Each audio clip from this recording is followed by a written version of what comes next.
Hey everybody, welcome to another episode of Capital Spotlight. Today we are here with James Barlia. He is the Executive Director of Station DC. This episode is a little bit different than our typical episode where we have former staff on. James, you've never worked on the Hill, but that's okay. We're here to talk about entrepreneurship and the opportunities for staffers to kind of jump into that space here in DC. So quickly, if you could just tell us about yourself, how'd you get here, what's your professional upbringing, and where are you from? For sure. So first of all, thanks for having me. Yeah. I'm excited. Excited that this will hopefully be a little bit of a different episode. Yeah. Give the listeners something new, be a little bit of like a lightning bolt. Yep. So I grew up in DC. I grew up right around the National Cathedral. Cool. Dad's an entrepreneur. Saw that growing up. A lot of the talk around the dining room table was about, what it is that he was doing for work. And he actually was in, the renewable energy industry. 15 years before it was cool. Yeah, and right. Went on a couple trips with him and, saw that. And I think just like there's some psychology behind seeing your dad do something as a little kid and wanting to copy it. Yep. High school, it was really a school project that went wrong, but started a toothpaste company. Failed miserably very quickly. It's all right. Met a bunch of investors and thought that just kind of fell in love with like what it is that they were doing. And I don't mean this negatively at all, but I think they're always kind of the dumbest people in the room if they're doing their job right and surrounding themselves with people that are, with founders that are solving like big problems that are super ambitious, that are thinking about things differently. And I think I was always kind of drawn to that. Maybe because being raised in DC, we were like weirdly outsiders in like the city of insiders. So I was kind of always drawn to those people. Been a professional investor for the past 10 or so years, worked at a firm called 1776, which was kind of like an original DC tech incubator, Green Spring Associates, and then Revolution. And, when I was at Revolution, I was there with Steve Case, and we were building the Rise of the Rest investment thesis, investing outside San Francisco, New York City, and Boston in highly regulated industries, and realized pretty quickly, we observed that the smartest and best founders in the industries that we were investing in were thinking about a Washington, D.C. strategy and playbook. But D.C., I think, to most people is kind of scary and complex and inaccessible and expensive. And, we wanted to create kind of like a gateway to Washington, D.C. and a landing pad for founders and innovators that are solving problems in the national interest, as well as creating like a real home for tech and innovation and global competitiveness here in DC. For sure. So, hopefully if we're successful at DC or at Station DC, we're doing right by, the district and the region, creating some more economic resilience and opportunity and competitiveness, as well as, the country in the West. For sure. So a few things to follow up on there real quick. Mm-hmm. One, I'm sure people may think like Steve Case, that name sounds familiar, but they can't exactly place him. Can you give us a little update on Steve Case for us? Yeah. I mean, I don't know, how much I could share personally, but he, former founder and CEO of AOL. Right. Very responsible for building the first wave of the internet. I think, my first experience and exposure to the internet was AOL. Yeah. I don't know what the demographic of the audience is, but I'd imagine a lot of them have like screen names. Yeah, for sure. Used AIM almost daily. I know that I did. So after AOL started Revolution, which is a venture capital firm. It's a multi-stage venture firm. We have a seed fund, which is called Rise of the Rest. It's the newest initiative and strategy. A mid-stage fund called Revolution Ventures to invest in Series A and B stage companies, and then a growth fund called Revolution Growth to invest in growth stage companies. And across all of the funds, the common narrative or theme is investing in kind of like foundational industries, industries that touch how you work, live, move, travel, play. And I don't know, it was really, I'm super grateful for the experience. I'm grateful that, he gave me a shot, and it was really cool to be able to work alongside someone like him who's very responsible for, how we all live actually, and very responsible as well for, kind of creating a lot of the economic environment or catalyzing kind of the economy locally as a result of AOL being based here. And I think a lot of those venture capitalists, especially in that like first range of the internet, kind of posted up in San Francisco afterwards and really focused on a lot of those San Francisco-based companies. And so it's cool to see him do a lot of work here in DC and help people outside of those typical bubbles. There's a former presidential candidate and former member of Congress who I think is pretty high up at Revolution. Do you know who I'm speaking of? We can cut this out if you don't. John Delaney? Yeah, John Delaney. Yeah, so I mean, that's always what attracted me when I was early on looking for like some seed funding was, oh, there are people at this firm that understand politics. Yeah. Whereas like when you go talk to venture capital firms outside of town, a lot of times they don't really understand the importance of DC and like that niche environment that is actually very valuable and like important. So I found it interesting that you guys had people like him who were there like thinking in a different way than the typical like venture capitalist was. Yeah, I mean, I think in everything, in venture and in life and with startups, like you kind of just have to play to your strengths. And like one of the many strengths of Revolution is just our physical proximity to like the Hill and the agencies and all the embassies that are based here and all the Fortune, 100s that have a presence here. And they're kind of like, GR, government strategy, like teams that are based here. And, unsurprisingly, like Steve and Ted and the rest of the folks that are kind of leading over there recognize pretty quickly that like being here is an advantage, and like there's definitely power in the network of like being around the folks that they and we are constantly around in here. And so trying to kind of like productize that and then capitalize on some of the unique insights that we have For sure. From those relationships in terms of like making investments and then hopefully supporting investments and helping founders navigate the complexities of the regulatory environment here. For sure. And we definitely want to help staffers understand that world and how they can be a part of it. But first, I'm sure a lot of these staffers have seen kind of the press coverage of Station DC lately. I think Axios covered it and a few other places. And so it was in our feeds. And so please tell people more about what you're up to at Station DC. What's the long-term goal? What are you doing right now? Yeah, for sure. And I'm relentless and shameless on LinkedIn and like Twitter and everything. So if I wouldn't be surprised if some of the folks that listen to this have seen me spamming their feeds with random stories or things that I think are interesting. It's about okay. Station DC. If you're not going to do it, no one's going to. You have to. So let's see. So we're building a home for tech innovation and competitiveness here in DC. I think it's both. If successful, it is a place for founders that are solving problems in the national interest here to get better connected with each other and to kind of like accelerate their growth. And we can operate as kind of a landing pad for founders and investors nationally that need to be spending more time in DC. We're building a 13,000 square foot space above Pastis and Union Market. That'll be the physical center of gravity. It can be used for daily work, for meetings, for events. We also host events. Yeah. So, 25-person invite-only roundtable policy dinners under Chatham House rules, all the way up to quarterly 500-person summit, 500 people summits where we have, sitting members of Congress, the Senate, folks from the White House, 4-star generals, general partners, CEOs, kind of like very elite speakers and participants.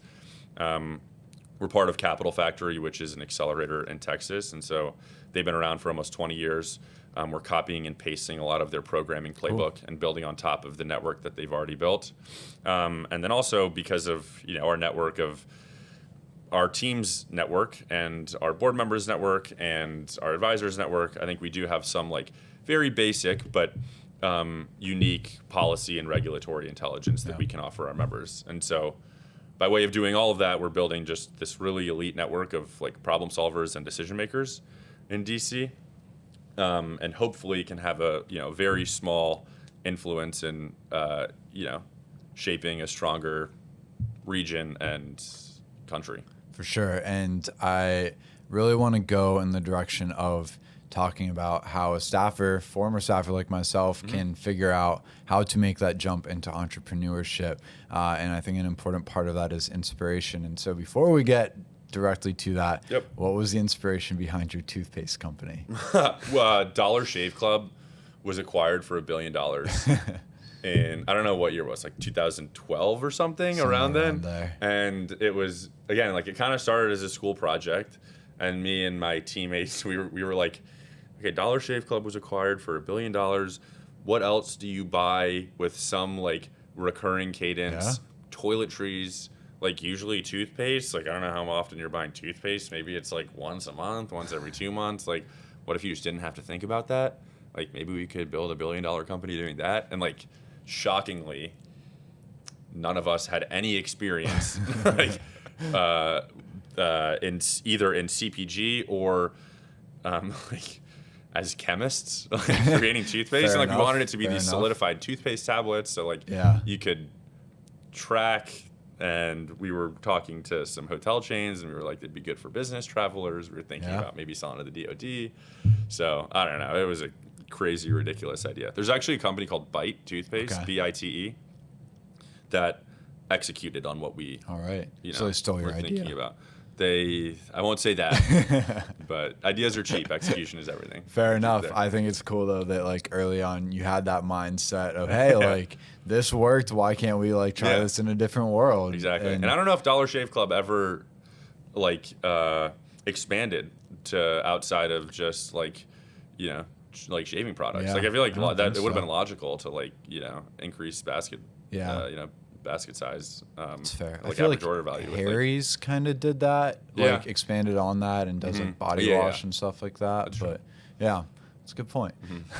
Okay, but anyways, so I think like the really important part is that inspiration, and it's the understanding how to do it, or how to start your own business. And at least as a staffer, I was a film major in college. I went into politics, which I grew up, like my family was involved in politics. And so like similar to your entrepreneurship journey, it was, I knew politics inherently, right? And so I kind of just got that world. And so politics made sense, and then was able to create Connect inside of that. But when it came to that jump of becoming an entrepreneur, I had no idea where to start. I was like, okay, I have an idea. Let me figure out what a business plan is. And this was before ChatGPT. So I really wish I had that back then. But I didn't really know what those next steps were. And it was something I'm sure you kind of felt was ingrained inside of you of like you grew up around it, you understood it. For those people who are kind of in a similar position to myself at the time, someone on the Hill who has an idea, who they want to execute on it, but they're not sure how to take that idea to reality. What are some things that they should like try to figure out in that process to make the leap? There's no such thing as perfect. Like, don't wait around. And like, I strongly believe that like business plans and decks at the end of the day don't actually mean that much. Like I think it's helpful, as at least for myself. Like I have ideas all the time, and yes, we're building Station DC. Like I have ideas, and like I don't know, I'll write down a couple bullet points. It's helpful as I think about like the storytelling and like the framing of the problem and solution.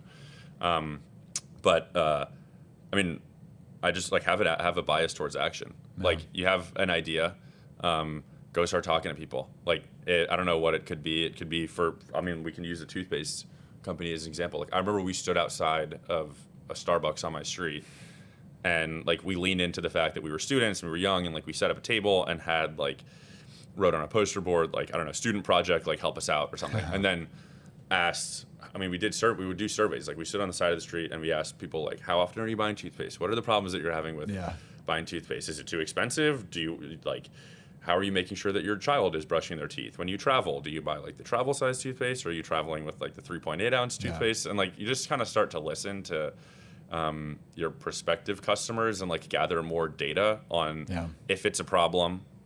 Because maybe the problem that you think exists doesn't actually exist. Right. If it's a problem, what their willingness to pay is, and then like, okay, well, like maybe is there a solution here for that problem? Like that's like kind of on the basic level. But I think, I guess in addition to that, one way that I'd answer it is like, not all businesses are built for venture capital. Yeah, for sure. And so like it kind of depends on the type of business, or like the problem that you're thinking about, and like what your ambition is and what it is that you want to accomplish. So I don't know, I guess the way that I would answer that is like, if you feel, and I have a very high like risk tolerance or like appetite for Yeah, risk, for sure. but like if you feel compelled to go do something, or you have an idea that you're drawn to, like keep pulling on the thread. Yeah. And like you kind of just have to be relentless Yeah. about reaching out to folks and listening and learning about how they're solving that problem in their life or in business, and like have a bias towards action. Like just start doing things, like start putting yourself out there, start talking about it on socials. Yeah. And I think the answer there too isn't like go straight to action and like invest money and like build the business right away, but it's like take that first step, and like that validation stage is so important. Mm-hmm. And that is how you get that confirmation, or at least how I got that confirmation of just starting to talk about like, hey, I'm kind of thinking about doing this. Mm-hmm. And people will be like, oh my gosh, like, I've really felt like I needed this a lot lately. And that was the validation for me, is like over a month or two when I first came up with the idea of just like very quietly pitching it to a few people mm-hmm. on the Hill, and consistently seeing that this was something that people could use. Yeah. And I think I'm sorry to cut you off. No, I think good. there's Go like a for it. helpful framework if you're thinking about, like kind of potentially like a venture-backed business. There's like a helpful framework for like building a hypothesis, which is basically like, what do I believe is true? And you can like write down the 3 to 5 points that you think are true. And then the next question is, like how much time and money will it take for me to figure out if I'm right about these 3 to 5 things? And then the next like layer is, how valuable is it if I'm right? Yeah. And like, if the answer is very, very valuable and like not that expensive, I would probably start to like, or not that expensive or not take that much time, like start to test that hypothesis deeper, and like go deeper and deeper and deeper. But that's like kind of the framework that I think through things. And like when we were actually evaluating investments at Revolution, we'd kind of think through that as well. It'd be like, okay, well, like what needs to go right? Like what do we think is true about this team and this market and this product? And like how much time and money is it gonna take for us to figure it out? And then if we're right, is this like $1 billion to $10 billion enterprise value business? And like there'd have to be a lot of things that would go right. Yeah, absolutely. I mean that's the gamble being a venture capitalist or like an entrepreneur too. Is it's the diamond in the rough. You got to invest in a bunch to get the one big one that brings all the returns. Yeah. Professionally wrong. Yeah, for sure. It's kind of great. It's like a weatherman. Yeah. But so let's say they do want to go the venture capital route. Can you help staffers understand what seed funding is for someone who might not like be super familiar with that world? Yeah, I mean, there's now a bunch of terms. There's like seed, pre-seed, mango seed, like post-seed. There's all these things. But essentially, you can consider like pre-seed and seed as like your first round of like real institutional capital that you're raising. I'd say it's typically somewhere between like a $1 and $3 million round of equity or convertible debt or a safe note that you're raising, and it's usually to kind of like gather more data about like the idea that you have. And usually you kind of use that, use the dollars that you raise to like build your core team and demonstrate that like the hypothesis that you have actually has legs. And so maybe that means like you're building kind of like an MVP of your product. You are, you're demonstrating willingness to pay from a handful of customers. You're actually acquiring a handful of customers. Yeah. But it's basically like you use that money to actually like start to do something. Yeah. And like prove that this is more than just an idea, and this is like a validated business, and it's less of a theory and it's more of a model. Yeah. And then typically after your seed round, you raise, you could raise another round of money, which is like kind of pour some gas on the fire. Over and over and again until the Series A and so on. But I think like the MVP, minimum viable product, is super important to not spend too much money or too much time on this idea before you try to get some validation. And so I think it's so easy, at least when I was thinking about building Connect, the app, to build out this like huge app that just has everything inside of it. And I had to constantly try to like tell myself like, let's scale it back. What is really necessary here? And I still probably overbuilt for the first version, but at the end of the day, we were able to get validation off of that and had a ton of people sign up right away. And it was janky. Like it was not great, but like and you perfect don't want is to always the overbuild. enemy of good. And like initially, I think it's like optimize for speed. Yeah, for sure. And optimize for speed and like making a very small group of people like just like obsessed, like religious about whatever it is that you're doing. I think that's more validating than like it's easy to get kind of wound up and like caught in the big vision, but it's like, you know, at a very basic level, what is it that like this person or group of people are looking for, and how can we make their life easier? Yeah, for sure. So early on, as you're like starting your idea, you want to build that like foundational knowledge as well. Any book recommendations for staffers who I read 0 to 1 by Peter Thiel on my walk to and from work. Yeah. And like, that's my first book of like, okay, starting to understand how the business world is thinking. I mean, 0 to 1's a classic. Like Smart Brevity is a good one. Yeah, fair enough. I really like reading, like biographies of like business people that have done it before. Actually, there's 2 books that I'll start with before that. Jim Collins. Okay. He has Good to Great. Yeah. And Built to Last. Okay. Legendary books. Yeah. They're basically like case studies on like generationally defining businesses, and why they're great and why they have endured for hundreds of years. Those are great ones. And then I would read like biographies of like business people that have done it before, like Made in America by Sam Walton. Okay, yeah. Legendary. Play Nice But Win by Michael Dell is a good one. Grind It Out by Ray Kroc is a good one. Like, I don't know, I feel like if you kind of study folks that have done it before, you'll start to like pick up on themes or like small actions that they do. For sure. That you can then, you know, start to use. I mean, I'd also like No Rules. It's about it's about Netflix and like Netflix culture. Nice. Like, just study what's worked.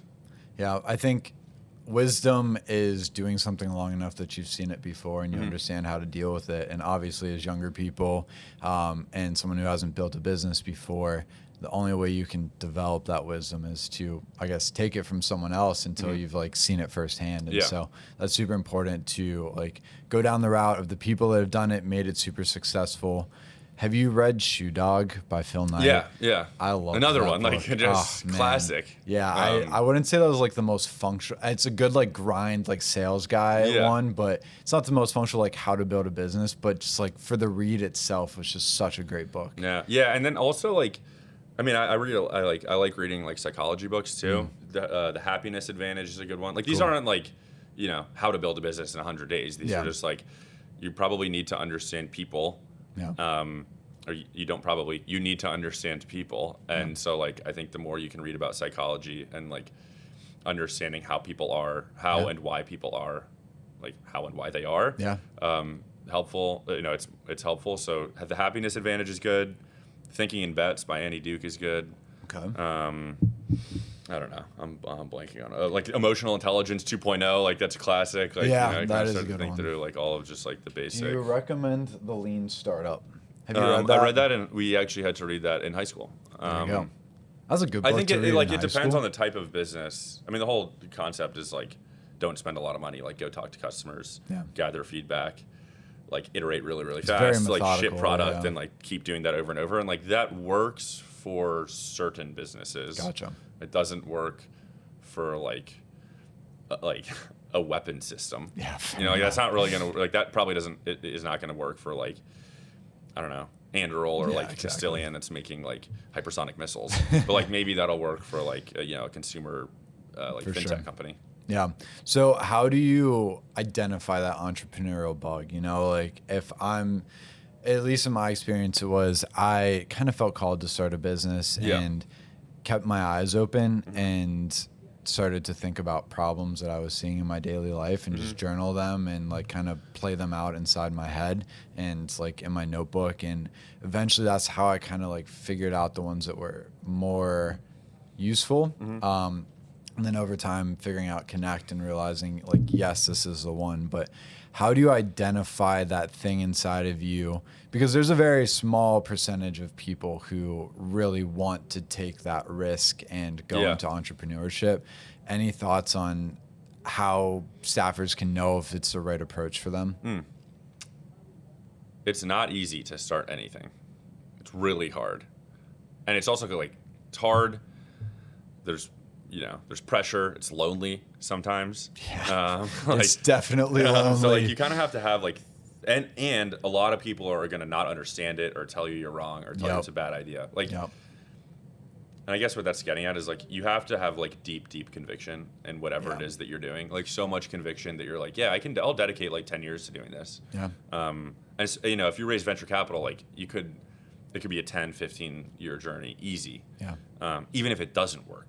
So you're like, is this what I want to be doing with my time for the next decade of my life? Yeah. And you know, I think there's that, and then also like, I do think there's a lot of psychology, like behavioral psychology of it, which is like, well, what am I intrinsically motivated by? Like why, when things inevitably get really hard and like I'm told no, whether I'm raising money or acquiring customers or I'm having a hard time hiring someone like for weeks on end, like why am I still gonna feel motivated enough to like wake up every morning and like just be relentless and work, you know, 120 hour weeks and like and you kind of have to think through like, well, like what am I here to prove? Like who am I proving this to? And I think the like generational entrepreneurs, they just have like these crazy chips on their shoulders, and it's almost like they're not proving anything to anyone but themselves, which is kind of like I don't think they'll ever be able to get there, which is why like Jeff Bezos, Steve Jobs, Elon Musk's of the world are just like they like keep going, because they're always like moving the goalpost for themselves.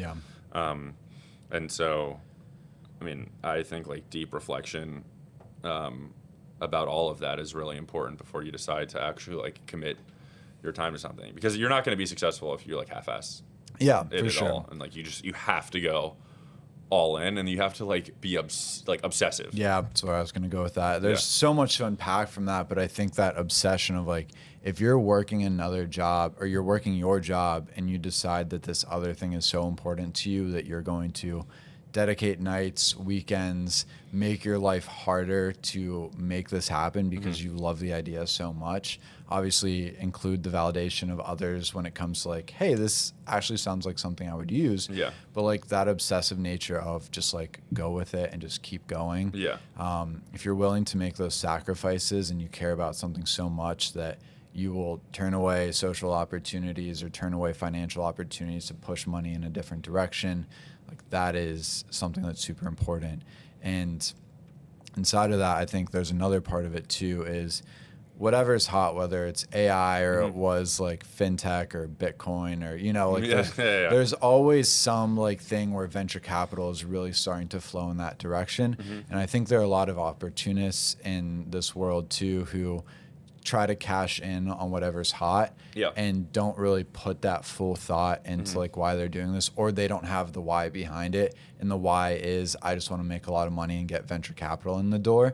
And that's where you see these kind of bubbles burst, is that they're not strong foundational businesses because the person who started it didn't truly care about solving a problem. And so I think that's important too, is like, make sure you care about, there's got to be something beyond, I want to make a lot of money in this process. It's like, I think it is in one of Jim Collins' books. There's this concept, I think it's in Built to Last, called like the hedgehog, which is basically like you take this really long-term approach to building your business and focusing just on the inputs. And like, you're not trying to get rich quick. Like you're not chasing hype. You're just like so deeply convicted in, you know, a way that the world is going to work 5 to 10 years from now, that you're thinking in this like really long-term time horizon, but then you have to feel this like short-term urgency to wake up every day and like put in the extra hour or like the extra 2 or 3 hours and like almost be obsessed with like out-competing people. But yeah, I don't know, I think it's in Built to Last, but it's like the hedgehog concept. It's like pretty, I mean, it's super accurate. That's spot on. And I think the other point that stood out to me is that hard-headedness that's so important Yeah. in the process. And it's a really weird balance between like insanity and like determination, you know, because you keep going on this path where people are going to tell you this isn't going to work, it's not working. Yeah. The whole outside world is showing you that it's not working in this moment, but you're like telling yourself, no, like I'm convicted on this, I'm going to keep going. And over time, for me, it took probably like close to a year. Like that first year, it was just grinding it out and trying to figure out if this thing actually worked. And I'm like, well, I put a lot of money into it, so screw it. I'm going to keep like forcing my way. And eventually something clicked. And it was also being honest with myself about like, hey, maybe newsletters are a more important part of this business than the app was. Yeah. And having to like pivot and see like where the directions were being taken. But early on, it was, like, no, this isn't going to work. Like, bipartisan doesn't sell. Like, you need to make this partisan. Like, you need to make a Republican or Democrat app and just, like, stop there.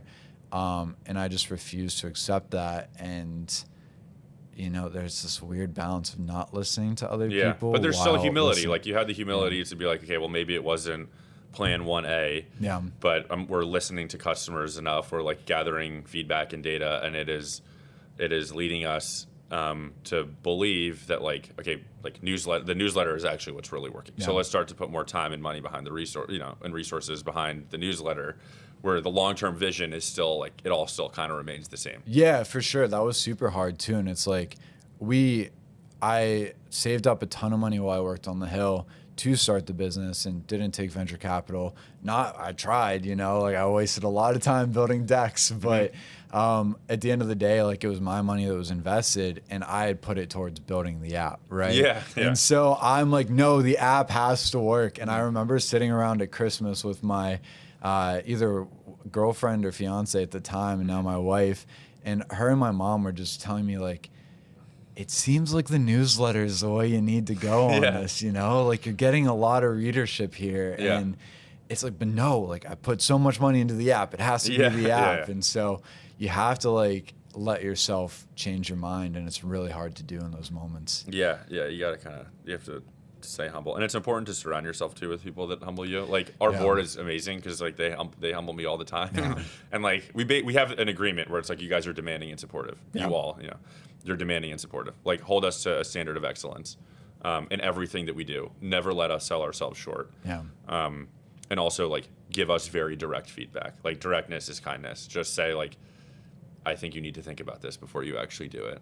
And it's nice to, sometimes it sucks to actually, like, get the feedback and be like, oof, like, that kind of hurt for a second. But you're, you know, like, I am not going to improve unless I have people that are, I mean, like, yes, I can be self-aware, but, you know, surrounding myself with people that are like, these are the 3 things you need to improve, and this is why. Yeah. And I think I texted a couple of my friends and my siblings before we, like, really went all in on Station DC. And I was like, I heard this, it was Shane Battier on Glue Guys that said this. He was like, you have carte blanche. Give me any feedback that you have for me on how I can be a better person. Like, I will take nothing personally. Yeah. But, like, tell me exactly how you think I can improve. And, like, 50% of them gave me feedback. Yeah, that's great.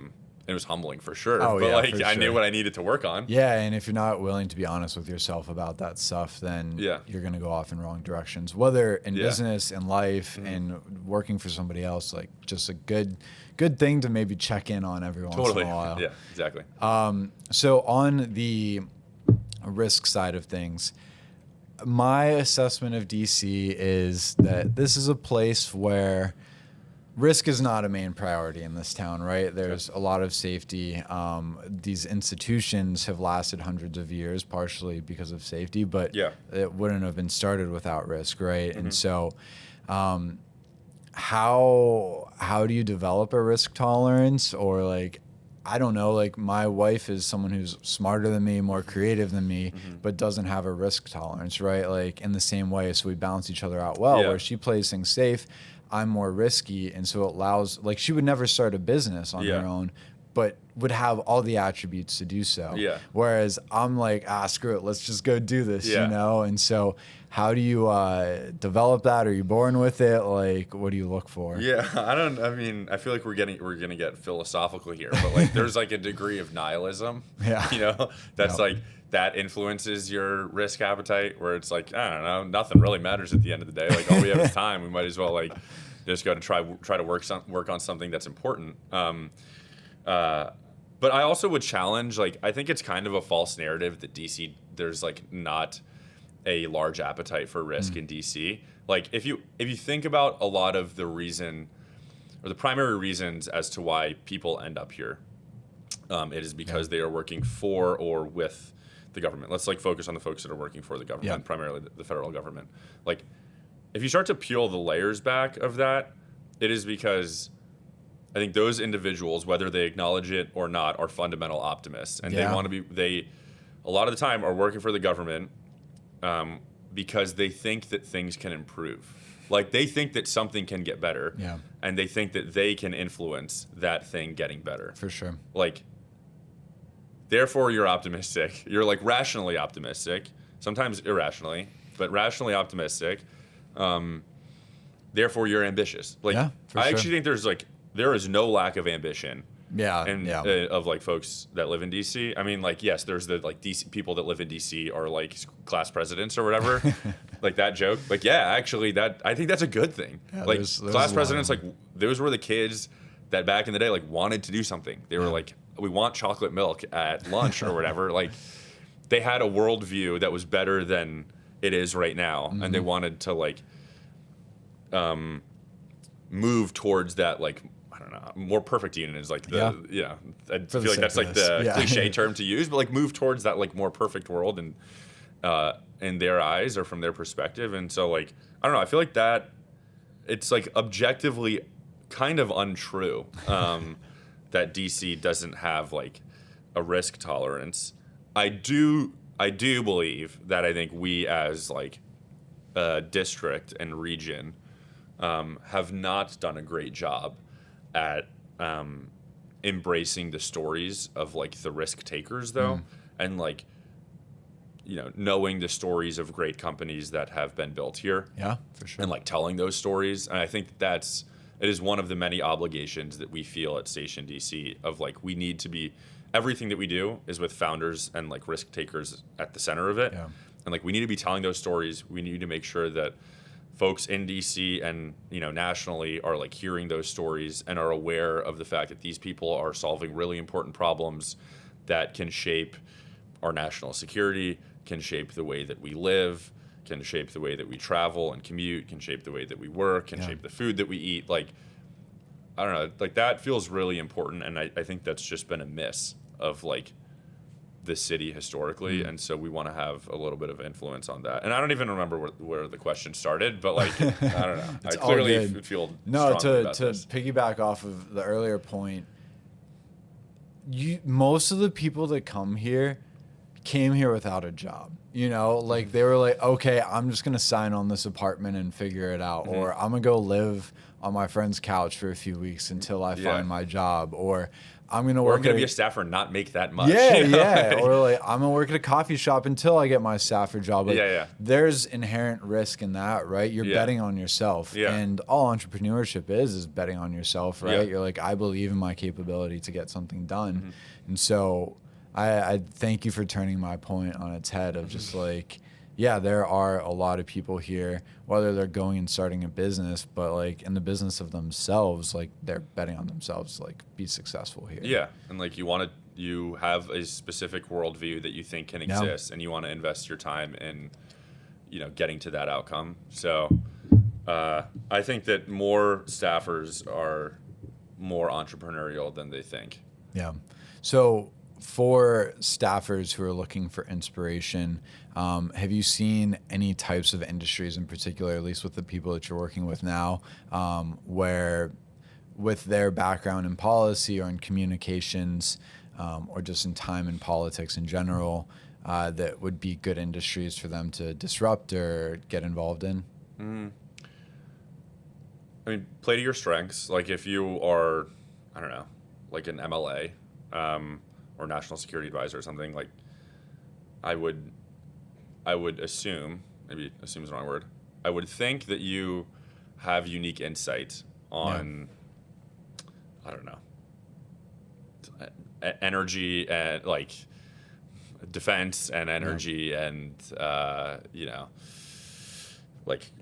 critical minerals or something like that. Like, but do you have a lot of unique insight on like consumer fintech? Like, probably not. So like lean into what you're good at. But I also think that actually like a lot of staffers do have like they have unique insight on like the direction that the world is heading in. And so I would think about like what that unique insight actually is, and then again start to pressure test like, well, is there something deeper here? But I don't know, like all the frontier industries, like the folks that you probably, the folks that people on the Hill are probably talking about, like AI, energy, synthetic biology, space, autonomous systems, robotics, food security, like. I think there's also room, and we had someone on the podcast recently, Yuri Beckelman, who talked about himself as like a policy entrepreneur. It's like every piece of policy that you develop, if this was like your brainchild, that is the same as like building out a business in a way. Like it's probably less of a long-term investment, but like you have to figure out how to get that thing off the ground, to build the structure around it and to make it successful. And so there are ways to be entrepreneurial inside the government. But I guess this leads me into, we'll call this the last question. Sure. It's usually not, because then I think of something else. But is it easier to make change inside the government or outside the government? I think outside. Yeah? Why? Well, I don't know. So here's the thing. I like... Putting you on the spot. Yeah, historically, like you look at like the news that, I don't know, like the DOJ is now kind of going after, like trying to break up Google's search. Yeah, for sure. Or Meta. And the FTC recently sued Uber over Uber One. Like the generationally defining businesses of the past decade, maybe decade and a half, were ones that it was kind of like move fast, break things, ask for forgiveness. Like we're just going to rip through regulation like left and right and like brute force our way to success and scale. I don't think that that's what's going to happen for the next decade and a half or so. Like, I think whereas successful companies of the past 10 years were like more anti-institutional, like we're just going to do it our way. Yeah, for sure. I believe that some of the recent actions indicate that like the next wave of great companies are going to be more institutionally fluent and thinking through like, what is our policy strategy at the seed stage? Like, how are we going to build out like our DC presence? How can we shape policy so that it is accretive to us and we can use it to our advantage, versus a competitor doing it for themselves, or us running into regulation that like kills a market. So I guess that's the caveat. Like I think you can, at least in my perspective, I believe that one can move faster. Yeah, for sure. Faster is the key word. Yeah, you can move faster, not in government, but it is very important not to lose sight of the fact that if you're really doing anything innovative, and you're solving like critically important problems, at some point you will need Washington, D.C. to unlock like real scale and distribution. For sure. And so I believe that the best founders have woken up to that and are starting to spend time educating and partnering with and collaborating with the policymakers so that they can use that to their advantage. And you see it across the board too, like both Republicans and Democrats, when we poll them, feel strongly and supportive of these measures that are being taken by the DOJ and the FTC. So like there's something there where like public sentiment isn't with these companies either, that kind of took that path. Now, obviously the guys who founded them did all right for themselves. Okay. I think for those two, it feels more about like consumer choice and like agency. For sure. Which is like, competition is actually great. And it's like agency and like consumer choice, I think, is a good thing. And Peter Thiel will definitely tell you to still build a monopoly. Yeah, yeah. You know? I mean, yes, like, you should, should, but like like whatever, scarcity breeds success, or something like that. But yeah, faster. I do think, like, to your point though, about having policy fluency or like DC fluency, that's where the people listening to this podcast will have an inside track, right? Because they're starting from that fluency, and then when they come up with this idea, they already understand how to shape the system at least some basic level. And so they can be ahead of that person that gets started out in San Francisco, because DC isn't as foreign of a place to them. And so I think they'll have real opportunities there. Yeah, I mean, the crazy thing is, like, I don't know, you look at inauguration and like the 5 CEOs of the biggest tech companies in the world were like one row behind Trump. Like, even, if you're in DC, like, I understand the network effects argument, and like, you might go to San Francisco because there's like more talent density and like technical talent there. Sure. But again, like, if successful and if you're scaling, at some point you will probably, like, DC is the world stage, so you're going to be coming back here to prove to the world and regulators that like you're important. So like, I kind of understand leaving, but at the same time, like, just do it here. Like, you can do it. Yeah, and I think my last point here is, on the Hill, I heard the phrase, "This is just how it's always been done," so much. I feel like that's probably a great starting point, where if you're frustrated when someone says that to you, maybe that's like the thing you need to figure out how to create, because "this is how it's always been done" is usually not a good answer. When it comes to like, this is how we vote, or like this is how we vote on laws or whatever. Sure, there's certain procedures for that and the need to stay the same, but outside of that, like, let's disrupt things. And also, I mean, like, I say this a lot to our team, and I'm sure sometimes it annoys them, but like, the immediate like framework to problem solving should be like, well, what would it take to make this work? Or like, how can we actually make this happen? Instead of, well, this isn't going to work because X, Y, Z.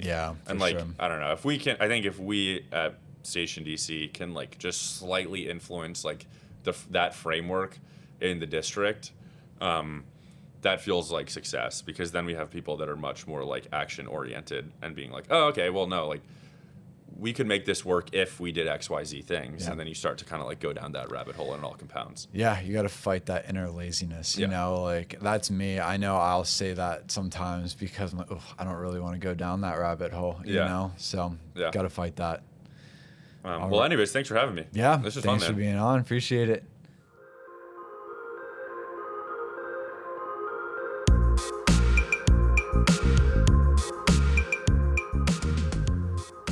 Thank you for tuning into Capital Spotlight Podcast. If you enjoyed the show, be sure to subscribe to our channels to stay updated on new releases, share the show with your friends, and rate the show on Apple Podcasts and Spotify.